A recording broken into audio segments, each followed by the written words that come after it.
Buenos días para todos. Soy Ángela Mosquera, desde la Dirección Científica de Isla. Les damos la bienvenida a todos ustedes a este webinar organizado por Isla, con todo el patrocinio y la compañía de la Red de Genómica Colombiana y, por supuesto, por Biogenomas. Este será un espacio creado netamente para acercarnos mucho más en este conocimiento científico que a lo largo de este tiempo desde Isla hemos incentivado, por supuesto, trayéndoles a ustedes nuevas metodologías, nuevas experiencias que todas están en este momento o las estamos focalizando en el desarrollo de investigaciones en genómica, principalmente en nuestra región, partiendo no solamente Colombia, sino también Latinoamérica.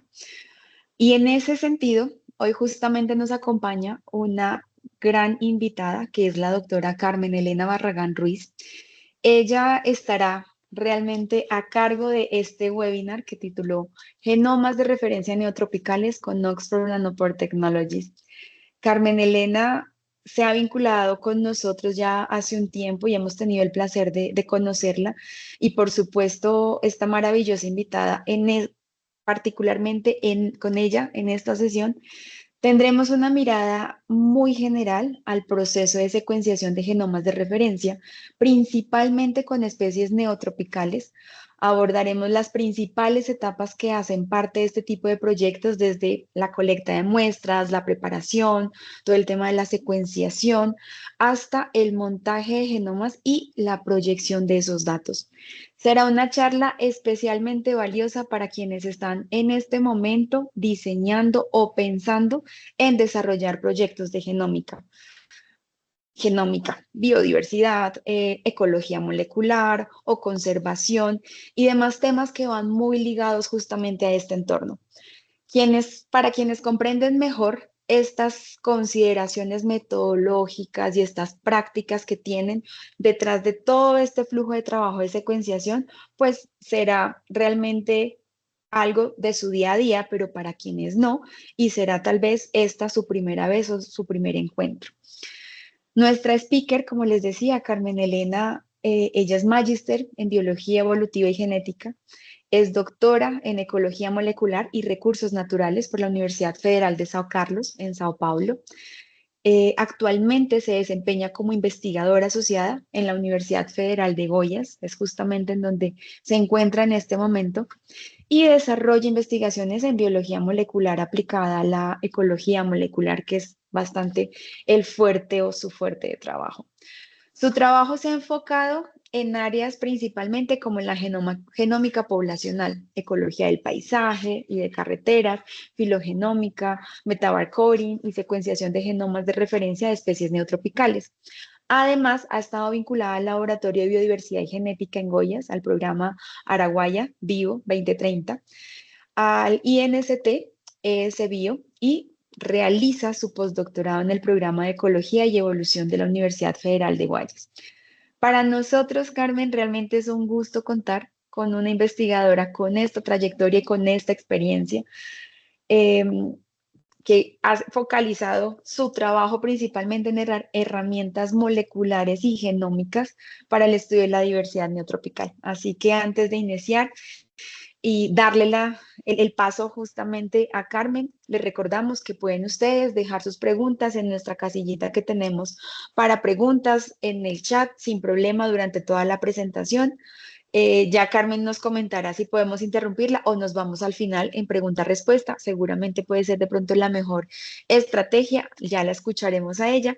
Y por supuesto, si este es el caso, pues al final tendremos este espacio para resolver algunas de esas preguntas con la doctora Carmen. Así que, sin más, les damos la bienvenida a la doctora Carmen Barragán. Muchísimas gracias, Carmen, por acompañarnos, por estar con nosotros y pues te cedemos la palabra a este tu espacio de comunicación y divulgación. Muchísimas gracias, Ángela. Pues buenos días a todos. Después de tantos halagos, me queda así un poco complicado, ¿no?, atender a tantas cosas, pero inicialmente quería agradecerle a Isla, a Nanopore, por la oportunidad. Creo que estos webinares son fantásticos, principalmente para hacer esa socialización del conocimiento, que siempre acostumbro a decir que el conocimiento es poder, y en muchos casos es súper interesante e importante poder acceder a él hasta para tener una visión general del mundo en el que nosotros estamos.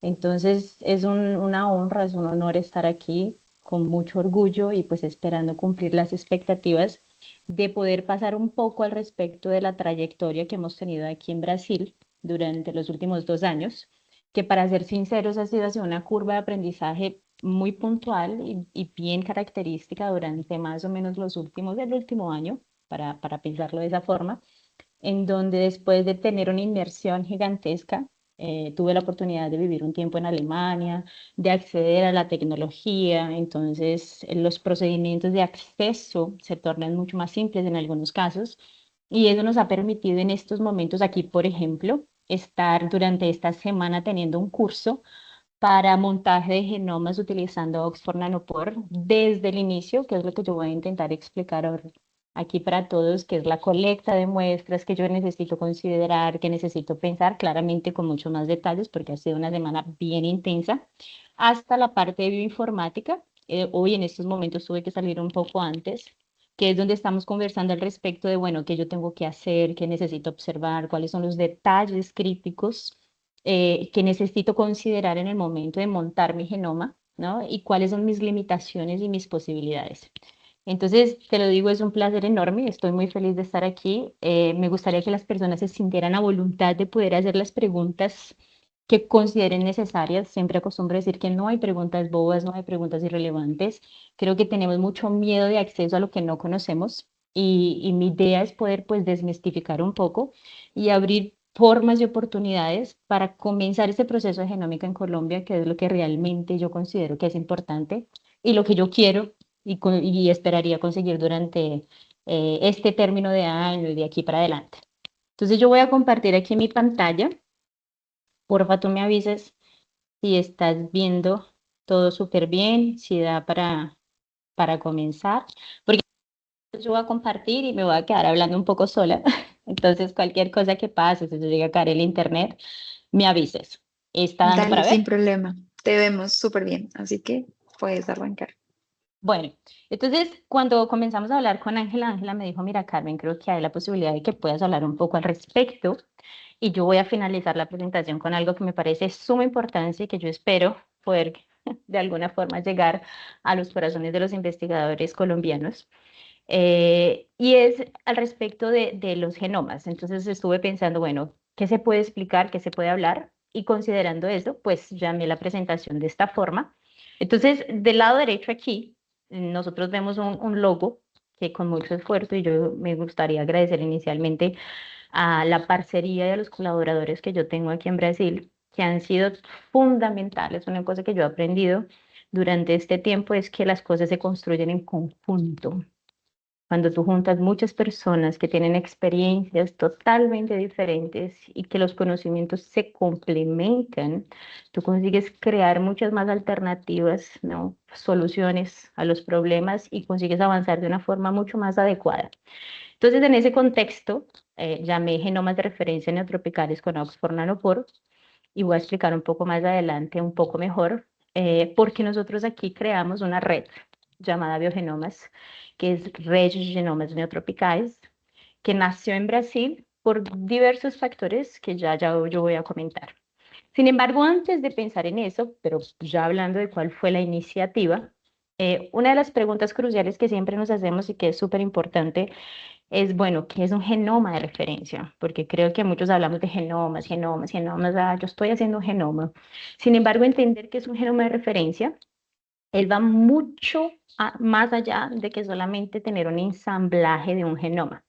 Entonces yo necesito que mis datos ellos tengan una calidad suficiente, o sea, que tengan una buena cobertura, que tengan un tamaño próximo al esperado de mi genoma, que tengan una alta continuidad dentro de sus reads, scaffolds que yo estoy generando con un N50 que sea relativamente alto, que además tenga una documentación indicada y confiable. Entonces en ese caso es súper importante todo el tiempo estar en contacto con los biobancos, con jardines botánicos, ¿no? Con bases de datos para poder depositar mis informaciones, para generar vouchers y para poder de alguna forma acceder a informaciones, ¿no? Que siempre yo acostumbro a decir, yo soy usuaria de la bioinformática, Difícilmente en algún momento yo, Carmen, desde mi experiencia voy a conseguir crear, por ejemplo, un script y un pipeline, aunque hoy en día hasta con la tecnología que tenemos de IA eso se torna un poco más fácil. Sin embargo, hay muchas cosas que ya están patronizadas, que están estandarizadas en el mundo entero y que me parece que es en ese momento y en ese contexto que pues nosotros tenemos que acceder a ello,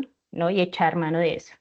Y además de eso, pues que esos mis datos que yo voy a crear, ellos tengan un ensamblaje, una escala cromosómica. ¿Qué significa eso? Que esos datos me sirvan como un mapa estándar de mi especie o de mi grupo, ¿no?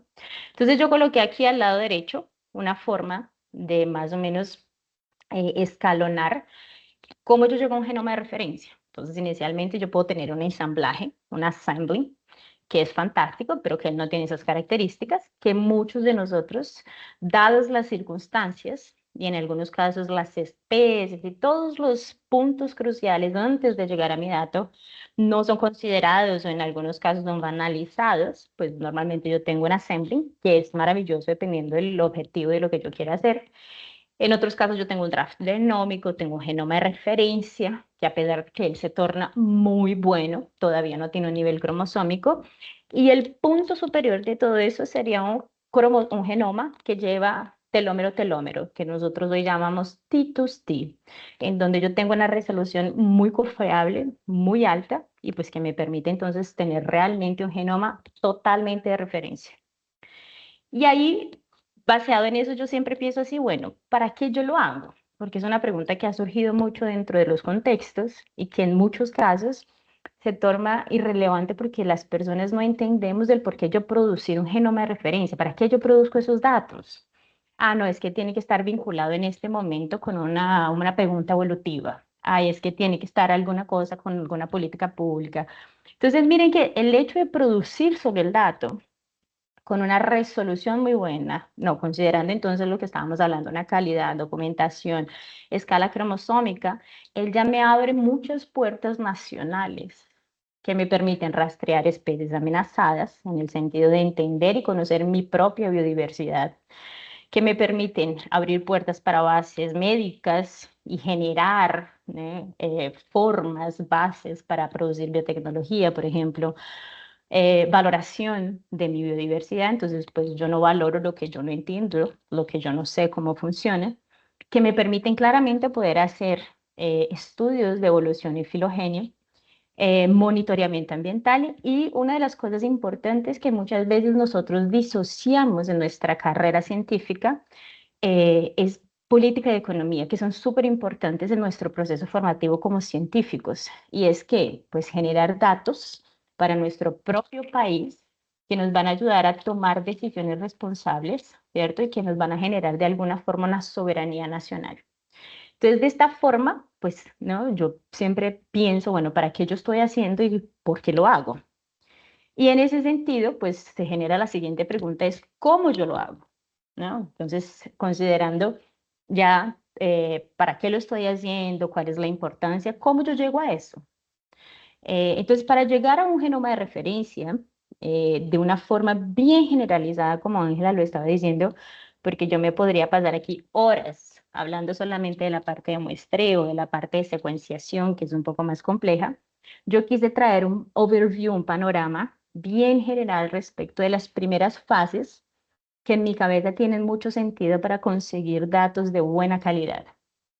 Una de ellas es el muestreo.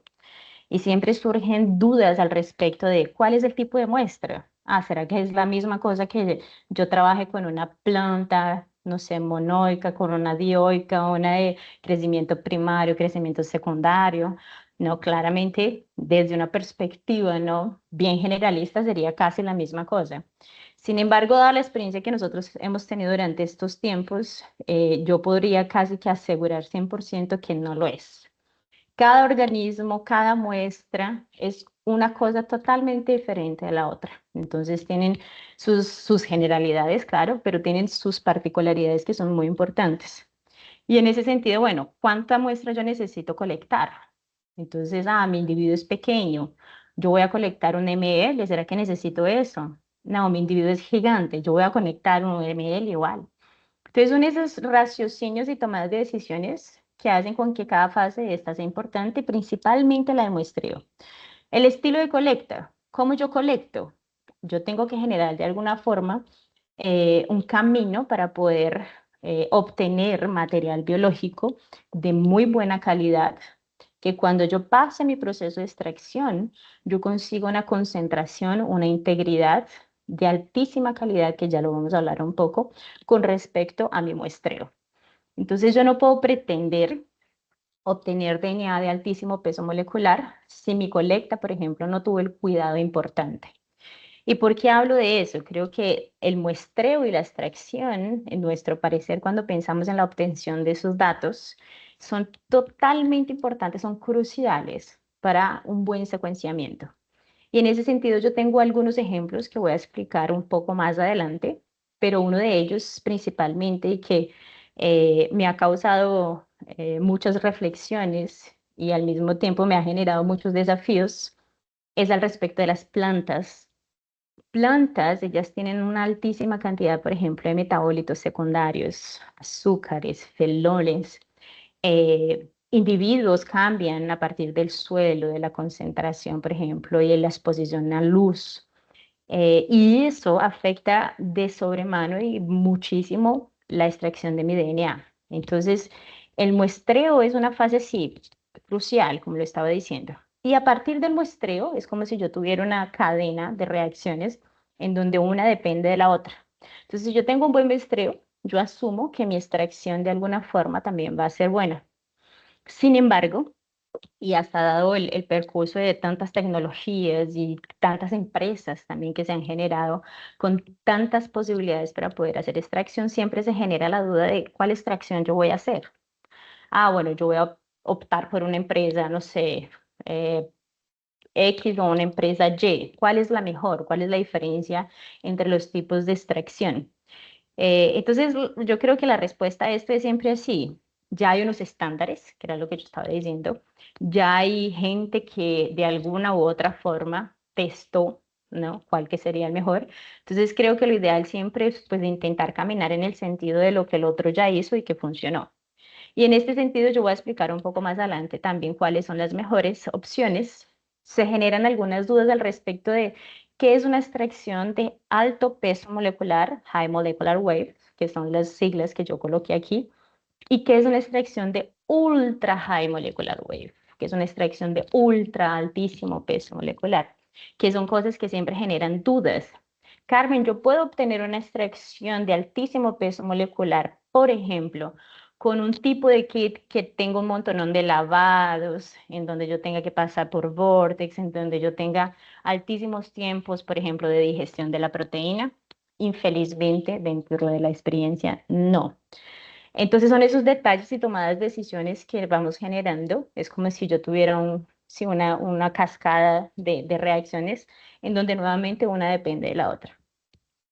Y el tercer paso es la secuenciación. Entonces, ¿cuál es la mejor secuenciación? Yo acostumbro a decir, y le decía a Ángela, yo como científica no tengo una mejor secuenciación, yo quiero todas las secuenciaciones. Que me encantaría, por ejemplo, tener datos de Illumina, tener datos de Nanopore, tener datos de PacBio, tener datos de IonTorrent, tener datos de NGI, ¿no?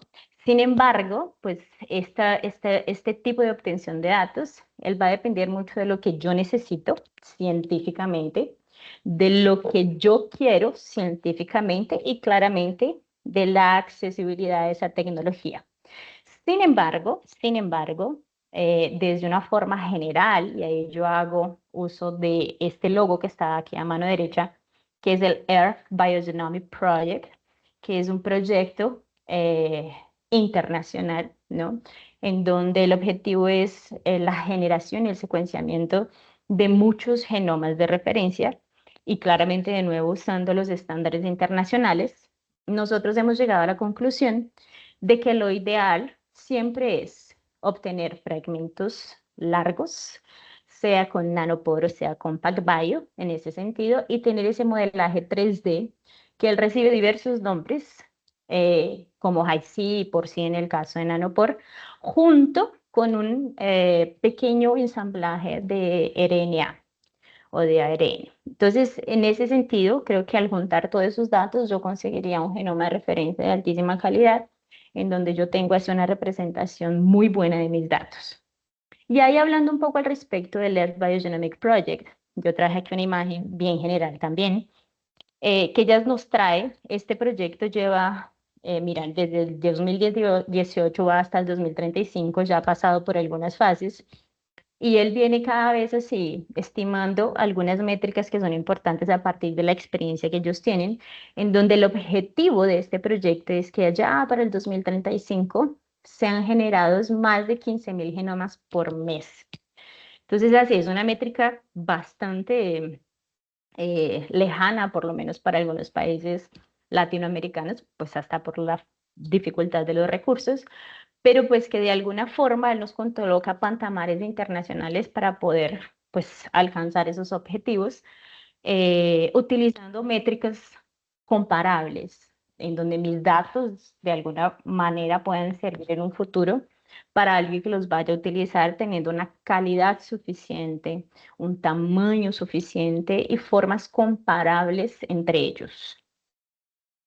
Y en ese sentido, que ha hecho el EBP, que es el Earth Biogenomic Project, pues él ha generado muchísimos genomas de referencia. Si no me engaño, hasta hoy hay más de 3.200 y poco genomas generados, en donde se han estipulado métricas internacionales, donde mi genoma necesita tener una calidad media de un FRED de 40, en donde debe haber una tasa de error entre 1 de 10.000 pares, en donde el anclaje tiene que venir, por ejemplo, con scaffolds que llegan a corresponder a cromosomas de la especie, en donde yo tengo una contigüidad que es relativamente alta, bastante alta para muchos de nosotros, pero que como yo le estaba diciendo, no significa que las tengamos que alcanzar en un término básico, medio, sino pues que el objetivo es intentar de alguna forma, dentro de nuestras posibilidades, caminar hacia ese rumbo para poder de nuevo poder hacer las cosas comparables. Y en todo ese sentido, inicialmente yo les dije, pues que nosotros tenemos una red de colaboración porque entendimos que no se puede de ninguna manera conseguir las cosas solos. Lo que hicimos como consenso científico fue generar una red que se llama Red de Biogenomas Neotropicales, en donde el proyecto se llamó Descifrando Genomas Neotropicales a través de una red de especialistas brasileños, en donde el gobierno hizo una inversión de aproximadamente 400.000 millones de pesos para poder hacer que capturar a algunos investigadores y comenzar a hacer capacitaciones de talento humano, hacer un listado de especies que fueran, por ejemplo, prioritarias para hacer secuenciamiento. Lo que yo les estaba diciendo, poder juntar las experiencias de cada uno de ellos, que están en diversos lugares. Entonces, por ejemplo, ustedes ven aquí, están en Goiás, están en Río de Janeiro, están en Alemania, están en Chile, están dentro del mismo Instituto Sanger, para poder llegar de alguna forma a la producción de algunos genomas. Carmen, ¿cuántos genomas ustedes pensaron y estipularon para poder cumplir este proyecto? Entonces, nosotros de alguna forma estipulamos 10 genomas en donde consideramos especies con altísimo valor económico, altísimo valor social, que fueran endémicas, que estuvieran en alguna categoría, por ejemplo, de amenaza. Y lo que hicimos fue, a partir de esa lista, comenzar a priorizar aquellas que eran más importantes y pues que tenían algunas características diferenciadas. Concomitante a eso, yo coloqué aquí en rojo, que fue muy importante y hasta el momento ha sido clave para el proyecto, fue la asociación entre uno de los biobancos nacionales de la Fiocruz junto con el proyecto. ¿Por qué? Porque como yo les estaba diciendo, para poder tener una trazabilidad de mis datos, que no es solamente generar el genoma por generarlo y hacer un proyecto evolutivo, yo necesito que eso tenga una trazabilidad presencial, no presente y futura, en donde de alguna forma de aquí a algunos años yo pueda acceder de nuevo, por ejemplo, a mi muestra y poder resecuenciar con otras tecnologías que claramente van a surgir con el pasar del tiempo. Entonces, esta parcería que se hizo con el Biobanco y junto con Manuela da Silva de la Fiocruz fue fantástica porque nosotros estamos generando protocolos patrones estandarizados para toda la diáspora que está participando del proyecto, de alguna forma intentando con que todos los investigadores dentro de Brasil consigamos utilizar estos protocolos para hacer los datos comparables. Y en ese sentido, volvemos entonces al inicio. Entonces, bueno, ya tenemos un arcabouço, ya tenemos algún incentivo monetario no gubernamental, que es súper importante, que el Estado apoye la ciencia, y yo creo que Brasil ha tenido un proceso también de aprendizaje en ese sentido. Entonces, ¿cómo yo obtengo ese genoma? ¿No? Partiendo de nuevo del muestreo, de la extracción y la secuenciación.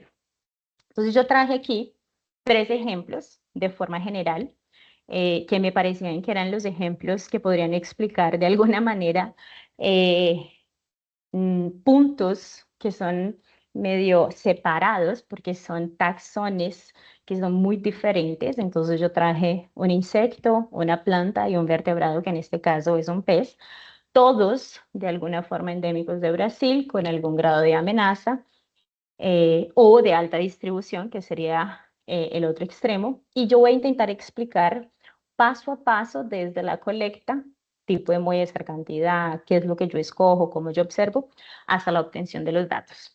Entonces, comenzando por el tipo de muestra, ustedes ven que no es la misma cosa trabajar con un pez como la piraiba, que es un bagre que consigue llegar a 2, 3 metros, de que trabajar, por ejemplo, con una hormiga, que es la salva limón aquí, que es la atatensis, que es endémica brasilera, pero ya está súper distribuida, nativa, perdón, nativa brasilera, y está distribuida en América Latina, en donde yo, por ejemplo, para la hormiga tengo que colectar el individuo entero. A veces un único individuo no es suficiente, entonces tengo que colectar a 1 a 20 individuos y tomar la decisión de qué sería lo mejor.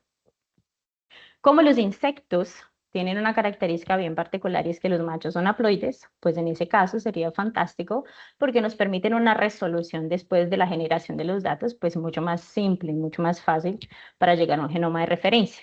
Diferente, por ejemplo, cuando ustedes ven con las plantas y con los peces. De la misma forma, por ejemplo, en plantas, y siempre existe la pregunta, Carmen, ¿qué tipo de hoja yo cojo? ¿O qué tipo de tejido? ¿Será que yo cojo un tejido, por ejemplo, no sé, foliar, cojo un tejido de fruto? ¿Qué tipo de tejido yo cojo para poder hacer genoma de referencia?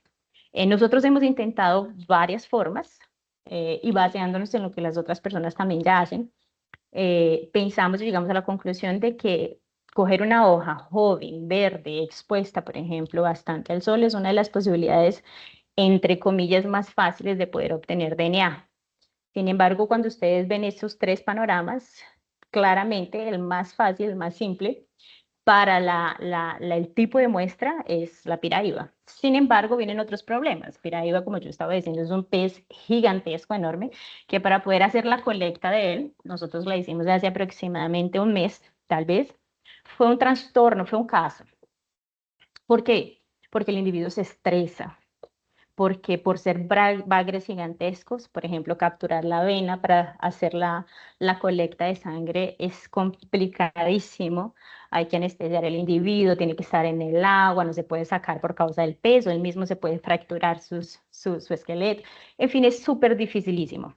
Sin embargo, después de la obtención de la sangre, pues la preservación y etcétera, la obtención de material de DNA, pues resulta mucho más fácil para secuenciamiento.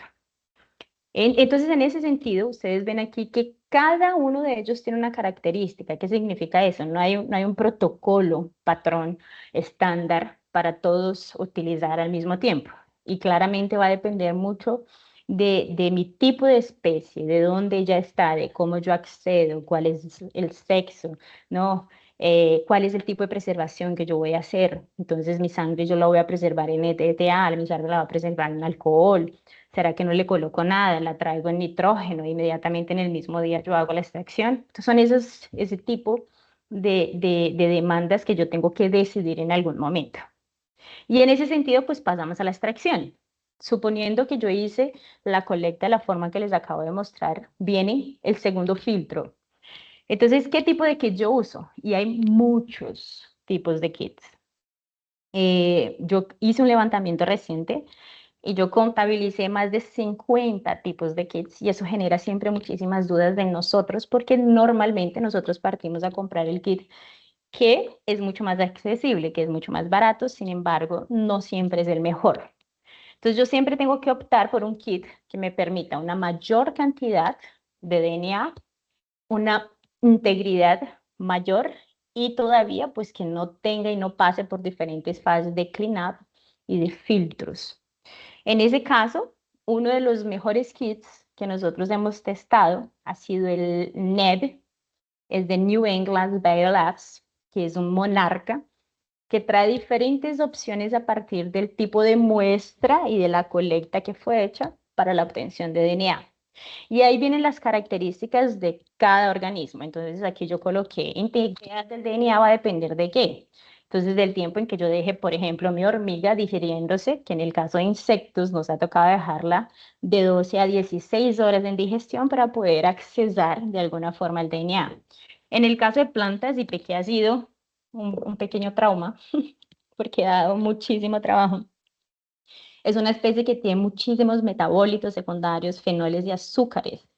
Entonces, la obtención del DNA hasta es posible. Sin embargo, aparentemente el cleanup que se hace a partir de algunos tipos de kits, él no funciona. Entonces, es súper complicadísimo. Y como lo coloco aquí, la integridad por sangre para peces, ya que ellos tienen células nucleadas, pues resulta muchísimo fácil, muchísimo más fácil. Entonces, ustedes ven aquí que hasta la cantidad de nanogramos por microlitro siempre es muchísimo mayor. Y la concentración de fragmentos cortos en el momento de hacer el quality control de ese DNA siempre termina siendo el mejor porque es cuando se tienen menos fragmentos cortos. Diferente, por ejemplo, con la hormiga y con la planta. Y en ese sentido, pues pasamos a la secuenciación. ¿Qué yo tengo que considerar en la secuenciación? Que también es otro filtro gigantesco. Y es principalmente qué tipo de kit y qué tecnología yo voy a utilizar. Y aquí yo abro un paréntesis, porque no es porque yo estoy dentro de Isla haciendo en estos momentos la divulgación de varias cosas. Nanopore ha sido una de las tecnologías durante los últimos tiempos que nos ha facilitado y se ha dado más accesible para nosotros en Latinoamérica poder utilizarla y obtener datos de muy buena calidad. Entonces, lo que hicimos en este proyecto fue focar en Nanopore y dentro de todas las posibilidades de Nanopore, decidir cuáles test iríamos a hacer utilizando los 15 genomas que decidimos que iríamos a hacer. Entonces, en ese sentido, estamos utilizando principalmente este kit, el LSK 114, que hace parte de todo la plataforma, el portafolio de Nanopore, que es el de ligation. Hay varios, ustedes van a ver, y eso puede ser otro tipo de conferencia en donde conversamos al respecto de eso. Y pues se ve toda la parte del input de la biblioteca, el tiempo de corrida, el N50, cuánto yo obtengo. Entonces aquí están solo algunos de los datos que nosotros hemos obtenido y que realmente ha sido fantástico. Claro, el N50 en algunos casos, él está relacionado, como yo lo decía, con mi tipo de muestra y con mi extracción, y pues mi output, cuánto yo voy a obtener, también está relacionado con eso. Y aquí yo traigo solo un ejemplo al respecto de uno de los secuenciamientos. Yo digo así que este es el querido de mi corazón porque nos dio bastante trabajo, pero ustedes pueden ver aquí que fue uno de los mejores secuenciamientos y montajes que nosotros hemos hecho hasta ahora. Es de un ave en donde nosotros utilizamos sangre. Entonces las aves también tienen células nucleadas y por tanto pues la facilidad de obtención de DNA de ultra high molecular weight es muchísimo mayor, y donde utilizamos el kit de New England Biolabs Monarca para poder hacer la extracción. Entonces el genoma quedó en torno de 1.3 gigabases más o menos, con una cobertura de 100x, 100 veces 50 ploide. Y ustedes ven aquí que nuestro L 90, que sería más o menos el número de contigs, de scarefuls, ¿no? Generados, tienen casi nivel cromosómico. Y el CompleASLAM quedó altísimo. Significa que yo conseguí de alguna forma, en completud, contigüidad, mapear varios de los genes ortólogos para conseguir casi que generar un genoma de referencia T2T, lo que ya es fantástico. Abriendo aquí ese paréntesis y bueno, y cerrándolo, esto lo conseguimos solamente con Oxford Nanopore. Aquí no hay otro tipo de datos de Short-Read Illumina ni de PacBio, está solamente varias junciones de datos entre ligation y ultra long kits de nanopore. Y varias personas yo creo que deben estar pensando que es lo que normalmente sucede, bueno, pero esa no es nuestra realidad en Colombia. En Colombia a veces no tenemos ni siquiera el acceso a la tecnología. Entonces, ¿qué fue lo que yo hice durante los últimos tiempos? Hice un levantamiento, hice un Google Forms en donde comencé a mandarlo a la gente porque me parece que eso es súper importante saber en dónde está la tecnología, quién la tiene y cómo podemos de alguna forma colaborativa acceder a ella. Y lo que encontramos es que, miren, tenemos 18 equipos de Oxford Nanopore, en donde de esos 18, solo 4, por lo menos dentro de lo que llevamos mapeado hasta hoy, son P2S, lo que ya sí, claramente limita un poco el acceso a eso y la forma en cómo lo vamos a hacer. Carmen, ¿existe la posibilidad de acceder a estos P2 solo? ¿Cómo lo hacemos? ¿Es porque es difícil? Yo tengo Minion, ¿será que con Minion yo consigo de alguna forma generar datos para secuenciamientos de genomas completos, de referencia? Hay varias cosas a conversarse, una de ellas claramente es el tamaño del genoma, que ya es una limitación. Otra de ellas, por ejemplo, es la cantidad de reads que yo genero, el tipo de biblioteca que yo hago, la forma en cómo yo hago esa biblioteca, entonces los performance de las flow cells, entonces ahí es también otra cosa de la que podríamos hablar en algún momento. La respuesta es, no es nuestra realidad, existe la posibilidad, sin embargo, de otra forma, que de ahí viene entonces la solución que yo traigo hoy, que es otra cosa que yo quería conversar con todos, y es al respecto de redes colaborativas y combinaciones entre diferentes investigadores que tienen acceso a diferentes cosas y, como yo le decía, que tienen experiencias diferentes. Entonces yo coloqué esto de aquí que me pareció crucial y que una de las profesoras supervisoras de aquí mías normalmente lo usa, y es que la era de hacer genomas solos, yo por mí, con mi cabeza, porque me pareció bonito, porque es interesante, porque yo creo que yo tengo otras especies, entonces ella está un poco así pasada de moda. Eso quedó allá en el pasado, en donde yo tengo mi esfuerzo aislado, en donde yo lo hago con mis recursos para mí y dentro de mi propia institución, en donde yo no sé quién más está trabajando con esa misma especie, en donde yo tengo un montón de datos que fueron generados y que muchas veces fueron generados de una forma, entre comillas, pues errada, porque no tenía el conocimiento, porque no conversé con mi compañero, en donde no tienen estándar, no hay calidad, en donde yo ya no tengo más del individuo porque nunca lo deposité en ningún biobanco, en porque mis metadatos los perdí, no sé dónde ellos están, en fin. Y claramente eso pues no tiene ningún impacto para conservación. Y creo que hoy nosotros estamos migrando de alguna forma a este futuro, que es un ecosistema orquestado globalmente.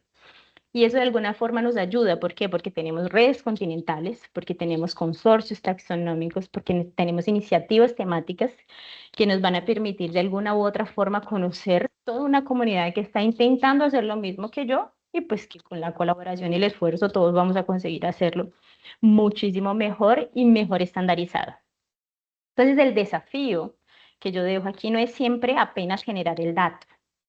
El desafío también es generar esos datos de una forma confiable, comparables y reutilizables, en el sentido de yo contar con una comunidad que consiga utilizarlos en diferentes formas y no solamente individualmente, sino nacionalmente e internacionalmente. Entonces, ¿qué es lo que yo estoy proponiendo? Y lo que estamos, la verdad, yo solamente represento un grupo de personas que en estos momentos están compartiendo esa idea conmigo y son las redes colaborativas como solución para mejorar la producción de sus datos. ¿Qué es lo que nosotros ganamos? Una gobernanza compartida, entonces muchas decisiones tomadas en conjunto, personas que tienen diferentes tipos de conocimientos que quieren contribuir y ayudar a una soberanía nacional, protocolos en común en donde mis datos de alguna forma pueden ser comparables con los tuyos, entonces estandarización de esos protocolos, pipelines, depósitos en bancos de datos, infraestructura compartida, en donde yo no necesito tener mi Minion, mi Lumina, mi Ventor, mi MGI, porque yo tengo parceros que lo tienen y que de alguna forma yo puedo contribuir, formación activa de talento humano, una agenda nacional que hoy nosotros tenemos porque ayudamos entonces a esas metas nacionales para conocer y entender esa nuestra propia diversidad. Y en ese sentido, ¿qué ha venido pasado más o menos de hace más o menos un año hasta hoy? América Latina, junto con algunos representantes Ustedes ven aquí algunas caras y yo quise colocar las caras porque me parece importante darle caras a algunas personas que de alguna forma están invirtiendo su esfuerzo, su tiempo, su energía para poder andar esto en diferentes países. Entonces aquí nosotros vemos a Panamá, Bolivia, Ecuador, Chile, Argentina, Uruguay, Brasil. Si no me engaño, tenemos otros países, creo que está Costa Rica y me está faltando uno que en estos momentos estoy olvidando, pero somos aproximadamente 9 países con diferentes representantes de esos países intentando de alguna forma hacer esto acontecer dentro de Latinoamérica. Y claramente en Colombia, desde más o menos noviembre del año pasado, venimos haciendo reuniones mensuales, a cada 2 meses, hablando al respecto de cuáles podrían ser las medidas de poder colocar esto en andamiento para no solamente nosotros, sino pues para Colombia entera y contribuir con Latinoamérica. Esta red, nosotros la llamamos como Red de Genómica Colombiana. Actualmente tenemos un poco más de 45 investigadores y 22 instituciones vinculadas a la red, en donde una de las primeras cosas que nosotros decidimos hacer, y ahí viene la invitación para todos, es que nos vamos a juntar el día 21 de julio en Bogotá, en la Universidad Nacional de Colombia. Y yo pido disculpas aquí porque creo que no cambie, no va a ser en este lugar, después podemos socializar esa información en donde vamos a hablar un poco al respecto de temáticas como secuenciación de genomas de referencia, transcriptómicas, metagenómica, metabarcode utilizando Nanopore. ¿Por qué Nanopore? Porque Nanopore ha sido una de las empresas que nos ha brindado muchísima ayuda para poder hacer acontecer eso. En ese sentido, lo que hacemos es, en estos momentos tenemos aproximadamente 60 participantes. Entonces, hago el llamado a todas las personas que están escuchando en estos momentos para quien quiera participar, quien pueda, es presencial, ir hasta Bogotá y participar al respecto de esto. Sería fantástico, es de forma gratuita.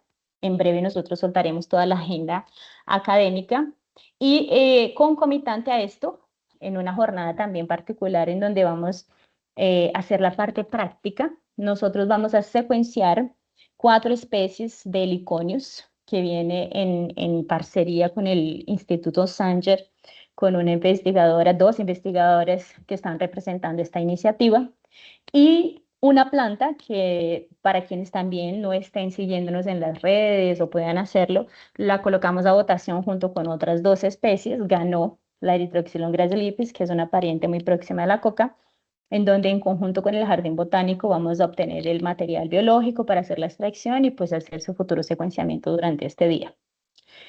Y ahí, con relación a esto, durante la misma semana del día 23 al 25 de julio, en el Simposio Colombiano de Biología, la red, junto también con la colaboración del simposio y todas las personas que representan toda esta iniciativa y organización, construimos un simposio temático que se llama Ciencias Ómicas, construyendo redes en evolución, en donde contamos con varios investigadores, aquí hay algunos de ellos, para hablar al respecto de genómica en Colombia y cómo articularlos de una forma colaborativa para poder colocar en andamiento la secuenciación de genomas de referencia en Colombia, ¿no? Nacionalmente.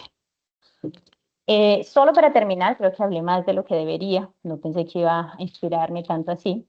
¿Cuáles son los impactos que nosotros esperamos con todo esto? Entonces, desde la generación de los genomas a partir de estándares internacionales, de forma colaborativa, uno es la autonomía y la soberanía científica, o sea, que Colombia tenga la capacidad de producir, analizar y mantener esos sus propios datos.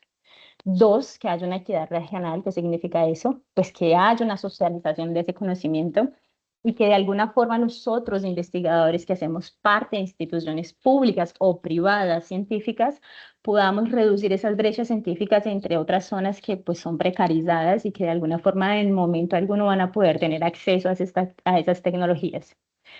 La tercera cosa claramente es el protagonismo latinoamericano. Creo que hoy Latinoamérica está dentro de los pop populares internacionalmente. Y pues la idea es que Latinoamérica se torne una referencia en la producción de genomas de referencia y que Colombia participe activamente en todo ese proceso, que esos datos nos sirvan para proteger nuestra biodiversidad, para que entendamos exactamente lo que nosotros tenemos y claramente que eso se torne una fuente de innovación y bioeconomía en Colombia. Bueno, con todo esto, yo agradezco nuevamente a Angélica y a todo el equipo de Nanopor que nos ha dado ese apoyo y esa fuerza y ese tiempo para poder divulgar tantas cosas importantes. Intenté de alguna forma generalizar, sin embargo, ustedes ven que son muchos detalles, son muchas tomadas de decisiones, pero pues que a los pocos de ese conocimiento esperamos irlo divulgando y socializando con toda la comunidad que está interesada en participar de la red y pues en socializar ese conocimiento. Aquí dejo algunas de mis informaciones. Siéntanse a voluntad de poder escribirme, mandar email. Estoy siempre dispuesta y abierta a poder trocar una idea, a buscar soluciones, a participar de proyectos, de iniciativas. Creo que es exactamente eso el motivo, ¿no? Y la forma en cómo podríamos como científicos trabajar dentro de Colombia. Les agradezco. A ver, yo vuelvo aquí. Muchísimas gracias, Carmen.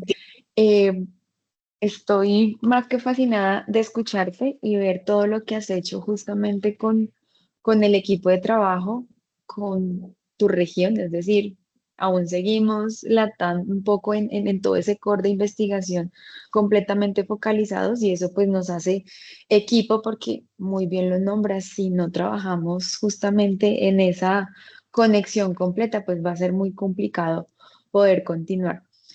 Tenemos algunas preguntas en el chat. No sé si te las leo, quieras leerlas directamente porque no sé si las puedes visualizar. Y arranco con una. Dice, hola Carmen, gracias por la charla. ¿Pudiste dar alcance un poco a los costos? Entonces ella quiere saber un poco a temas de precios y demás.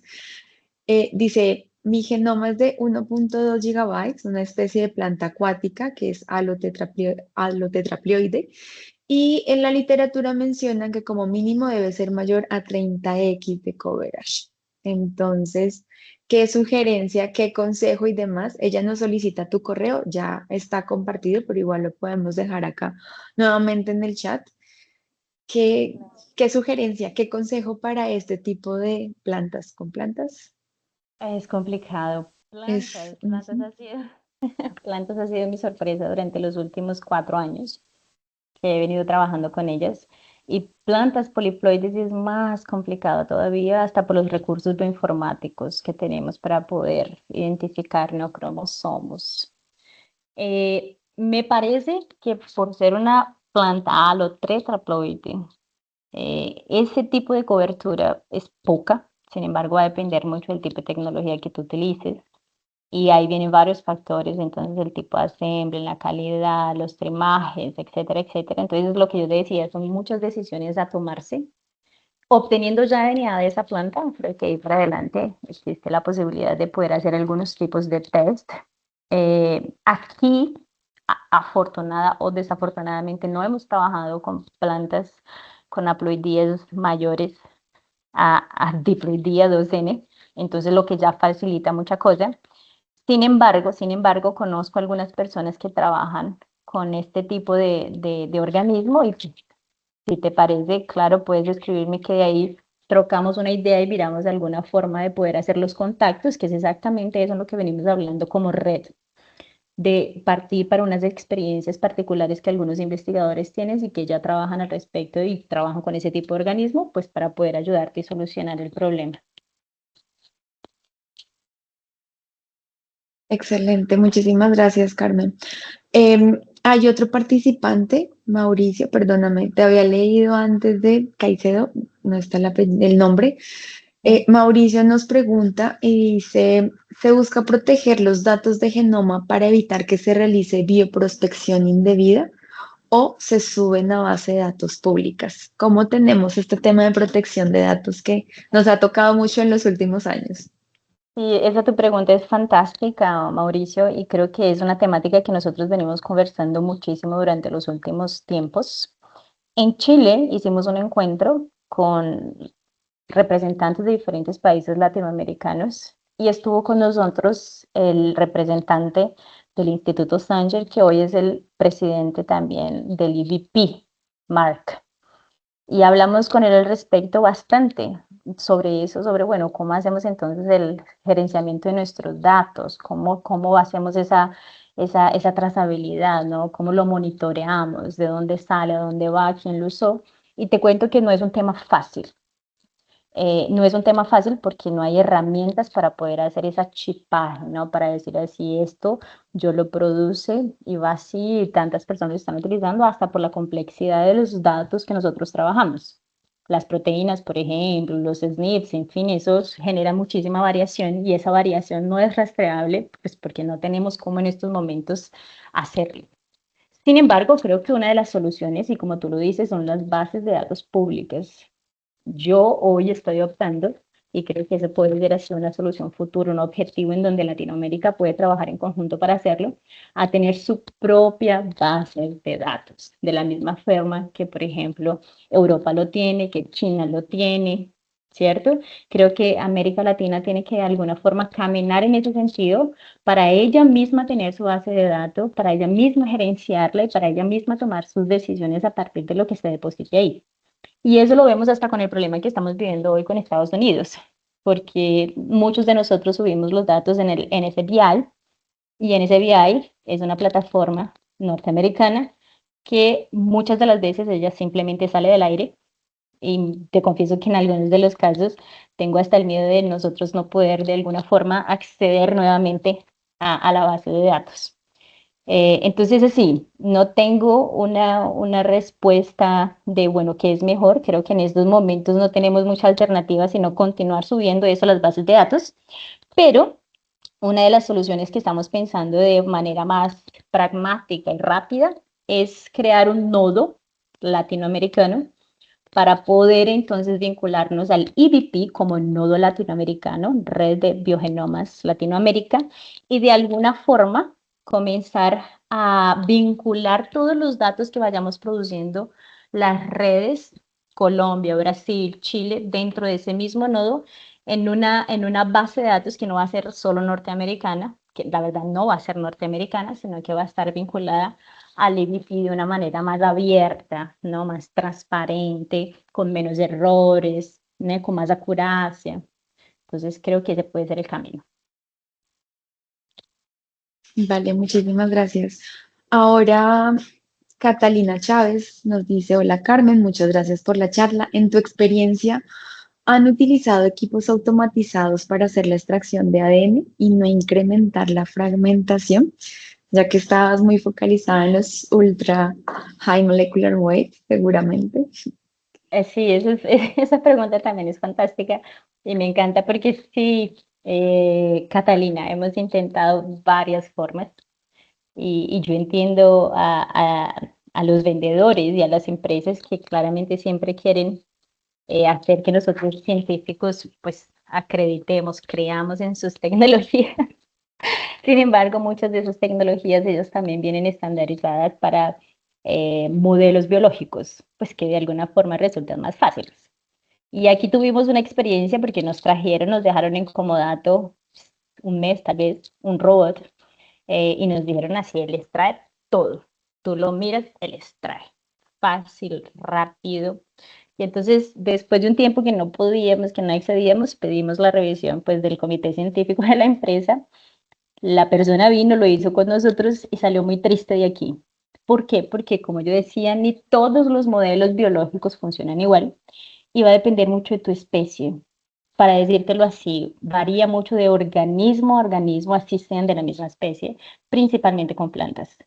¿Por qué? Porque plantas dependen mucho del tipo de suelo, del tipo de crecimiento, ¿no? De la exposición a la luz. Y todo eso genera en muchos casos muchos metabolitos secundarios, fenoles, que ese tipo de robots automatizados principalmente no funcionan. Entonces, para plantas, por ejemplo, la extracción de altísimo peso molecular, ultra high molecular weight, nosotros la hacemos hoy con separación de núcleos. Eh, y creo que nos ha ayudado fantástico. Obtenemos 30, 40 microgramas. Ya hemos cogido así la dinámica, que no es muy difícil, ¿cierto? Sin embargo, da un poco más de trabajo. Veo. No siempre, en ocasiones, ya que estamos tan ligados a la tecnología, Cada uno tiene sus experiencias y definitivamente el tipo de muestra hace un diferencial. Justamente, y disculpas con Lisa María, me salté una pregunta. Lisa María nos hace una pregunta muy similar y es, ¿qué tipo de extracción recomendarías para tejido foliar de plantas con muchos metabolitos? Este es una cajita y de Pandora también puede llegar a serlo, pero disculpas ahí con Lisa María. ¿Qué opinas, Carmen, con respecto a estos kits de extracción? ¿Qué experiencia? Pues mira, kit de extracción, así que viene de la empresa listo para ser usado. Te comento que principalmente con Pequi, que ha sido nuestra cajita de Pandora, dijo Angélica, me encantó eso, lo voy a continuar utilizando. No ha funcionado ninguno. Esta semana, como yo dije inicialmente, nosotros estamos haciendo un curso aquí en Brasil. Yo estoy en estos momentos aquí dentro de una de las salas en donde estamos haciendo secuenciamiento de genomas de referencia por Oxford Nanopore, utilizando el Pequi. Dijimos así, vamos a intentarlo porque pues puede ser la forma y la oportunidad, ya que normalmente cuando tú haces estas cosas demostrativas, normalmente funciona. Y imagínate qué sorpresa. Después de varios tipos de extracciones, formatos, cambiamos cantidad de tejido foliar, tampones, no tienes idea, llegamos a este que es de así, la separación del núcleo. Entonces lo que hacemos es con una bolsita de té, de esas de filtro, que después yo puedo compartir también, si quieres te comparto el tipo de extracción que hacemos, que es más casera.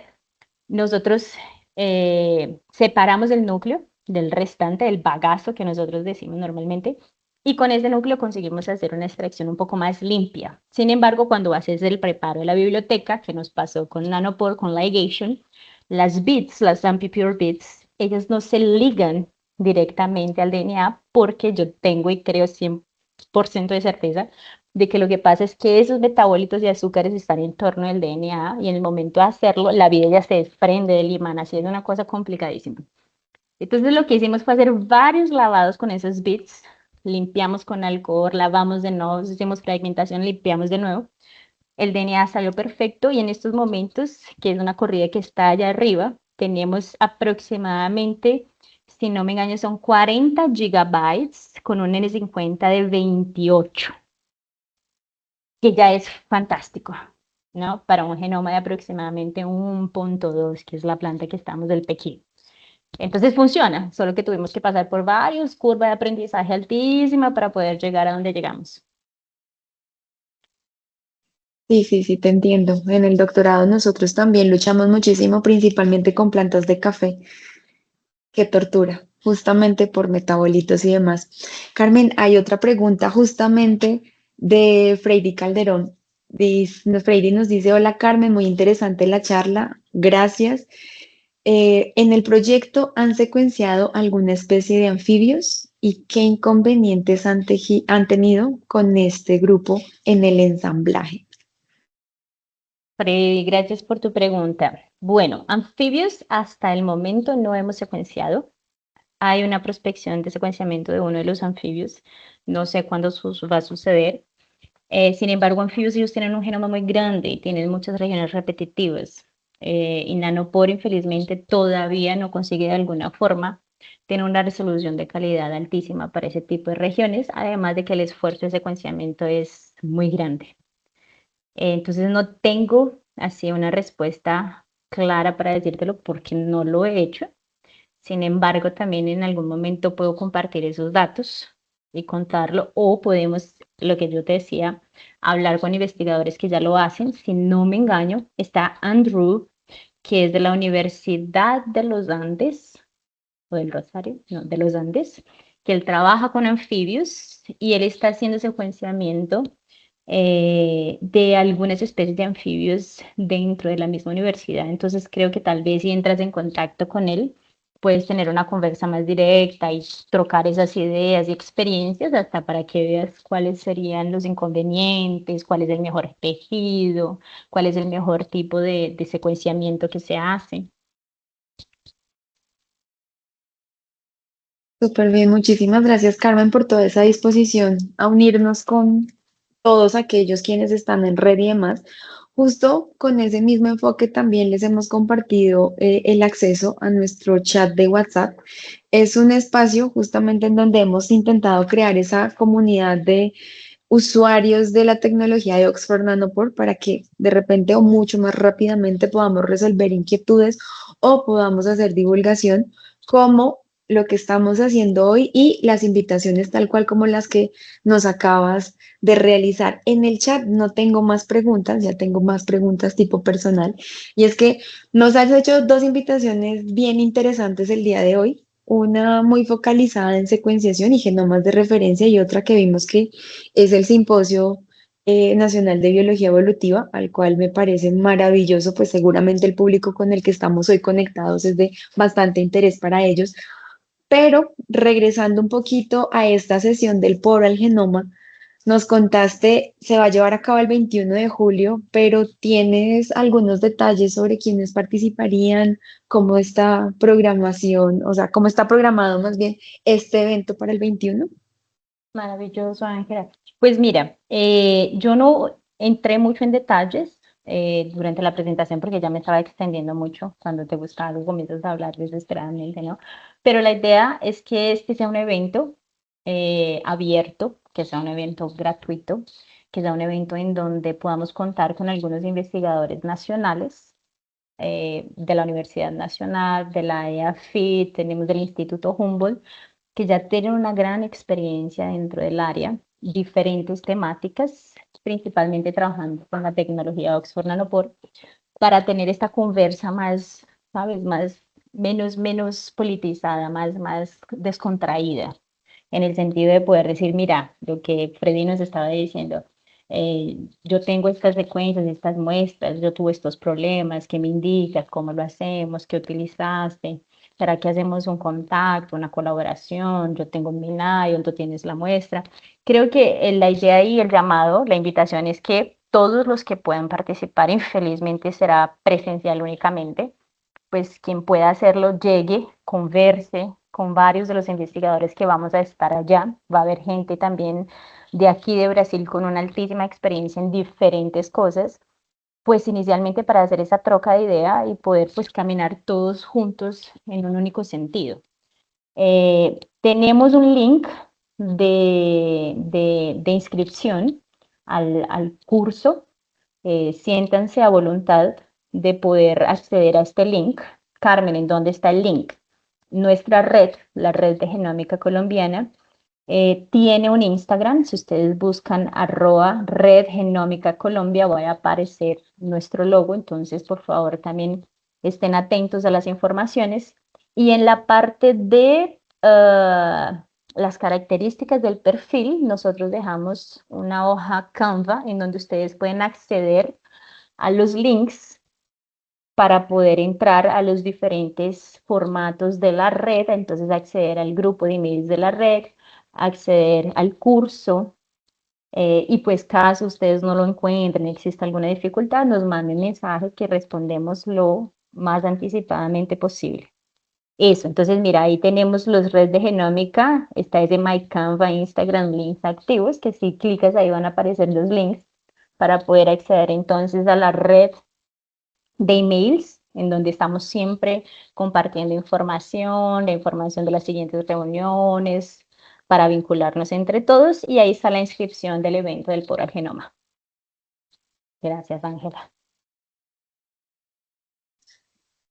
Em, Finalizando, tenemos una última pregunta y realmente la hace Sandra Viviana Aguilar. Ella escribe: Carmen, muchas gracias por tu espacio. Tengo una duda. ¿En plantas ustedes solo han hecho extracciones con kits? Resulta que yo tengo muchísima experiencia trabajando con plantas con alto contenido fenólico como el género Rubus, Teoroma, Cacao y Anonas. He ensayado varios kits y definitivamente me quedo con el protocolo manual, el cual puede estandarizar desde hace mucho rato, el rendimiento es altísimo, así como la calidad. Para parásitos en plantas o para animales, sí funcionan más establemente estos kits. Entonces siento que ahí vamos como sacando varias cositas. Nos confirma que efectivamente algo que tú ya previamente nos habías comentado, irnos de forma manual en algunas plantas es la mejor solución. Sin embargo, hay algo que ella nos comenta al final que es para parásitos en plantas o para animales. Creería yo que con tejidos animales va mucho mejor el kit, los kits y demás. Desde tu experiencia, ¿también ha sido un efecto similar? Maravilloso, sí.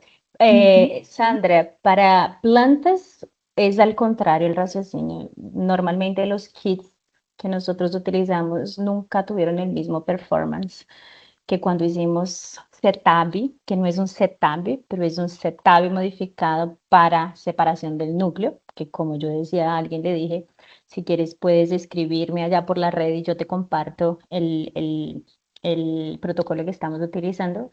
Entonces, para plantas kits nunca fue una buena opción, nunca. Y mucho menos para aquellas que tienen altísimo contenido fenólico, en fin. Eso, siempre protocolos manuales, perfecto, siempre funcionó.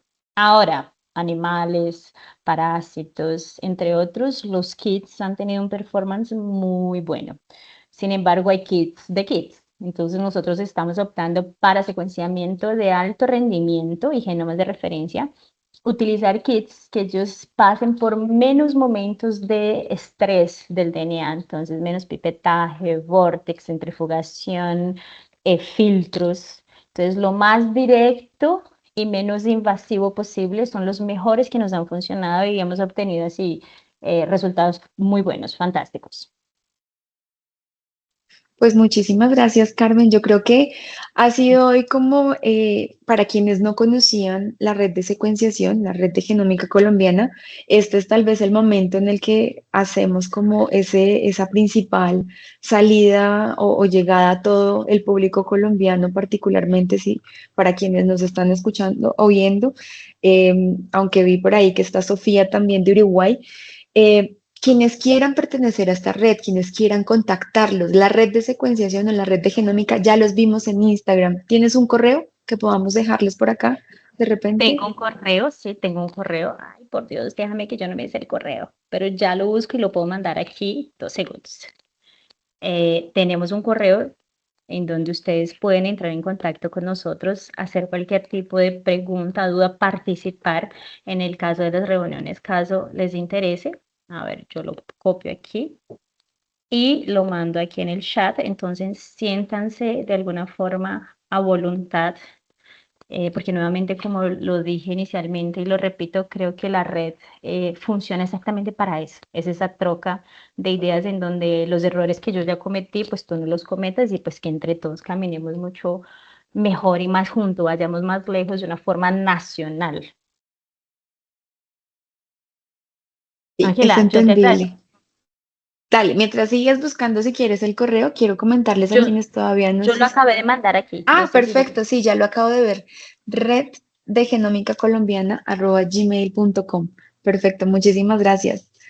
Pues Carmen, quiero agradecerte en nombre de Isla, pero también a nombre de todos quienes están aquí conectados. Muchos de ellos estaban muy pendientes y demás. Por ahí nos levantaron las manitos, nos mandaron corazones súper activos, porque de verdad ha sido un placer escucharte, escuchar justamente desde genomas de referencia, que es tal vez en lo que no nos habíamos muy focalizado previamente, o desde Isla, o tal vez desde del mismo Colombia, no teníamos esa red que estuviera también fomentando este tipo de espacio para hablar de genomas de referencia, y siento que ya o es momento o tal vez nos hace falta ese trabajo en equipo. Entonces, muchísimas gracias, Carmen, por tu disposición para hacer este espacio de divulgación.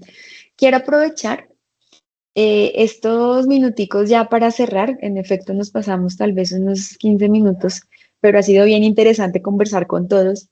Y es que el 27 de agosto en Bogotá estaremos realizando el Nanopore Day.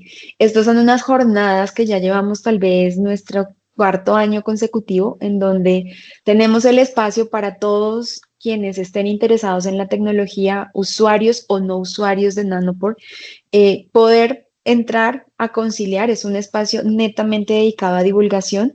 Son conferencias de expertos o usuarios en alguna de las temas que tengamos, de las temáticas que tengamos para este día, en donde nos estarán mostrando sus resultados y este año tenemos ya muchísimos más usuarios. Si bien nos decía en su presentación previamente, Carmen, equipos grandes de Nanopore son muy pocos en Colombia, es real porque el acceso siempre es bastante limitado, pero tenemos muchos equipos de los pequeñitos, por así decirlo, que son los MK1, D o B o C en el mercado todavía o por los usuarios con los cuales les están dando el mejor uso y pues los resultados que vamos a mostrar ese día o que nuestros investigadores van a mostrar van a ser espectaculares. Entonces, mi invitación, entren a nuestra página web www.islasas.com.